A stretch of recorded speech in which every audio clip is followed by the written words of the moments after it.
Just as a little highlight for you guys, we're going to take a brief look at the Bengal. It's the first ship that Chris revealed for Squadron 42. It's a big beast. We've done extensive work on the hangar and the exterior. To give you an idea of the scale of the Bengal, you can fit an Idris inside of the Bengal's hangar, pretty much. You can't quite fly it in, but it's pretty close.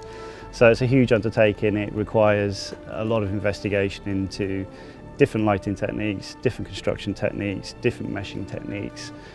Essentially, it's just one big bowl of soup that we need to work out how we're going to first of all fit it in memory, make it render and make it fly. So it's never been done before in any game, and that's the challenge that we're approaching here. So in total in the Bengal, and this isn't just the hangar, we've got a total of 7 artists working on the Bengal at the moment. They kicked off about, beginning of the year. Before that, we were kind of R&Ding how we're going to approach it efficiently. We've got Jay, who's been heading up the hangar process for us. We've got Ian, who's been working with Jay, and we've got Robin as well, who's looking at the bridge.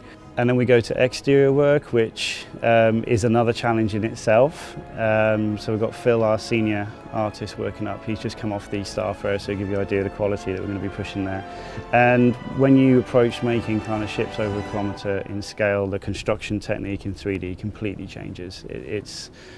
We can model everything up to a certain extent, but then you have to start relying on kind of clever shader techniques to get that sense of scale on massive volumes and make the overall aesthetic of the ship work with those construction techniques. And as you can see from this kind of brief preview of the exterior, it's come along really well. All the guys are up for the challenge. When we started on it, it was just a lot of scratching heads, a lot of, oh my God, what are we going to do? I mean, the exterior alone has like 90 turrets and missile launchers, something along that off the top of my head. There's huge turrets. One of the turrets on the exterior is the size, it's slightly smaller than Idris, basically. You put a Gladius next to it, it just dwarfs it with this cannon. It's brilliant.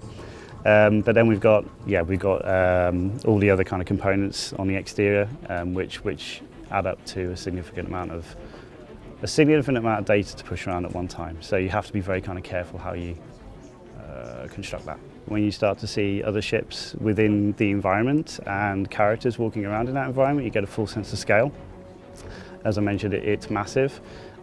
This comes with its own set of challenges for kind of how much kind of geometry we can render. In this case, the scale of probably 3 or 4 battlefield maps and floating it around and everything's functional. And you can warp it around in space. That's never been done before. We're up for the challenge. We're doing it. It is a challenge. Nothing in life is easy in this industry, but I'm fairly confident we're about sort of 70% of the way there now. Once all that kind of underlying tech comes on board, it will work. As you can see, it's looking beautiful. So, yeah, that's the challenge that we've got for the next, should we say, 3 months. I'd estimate it'll be done.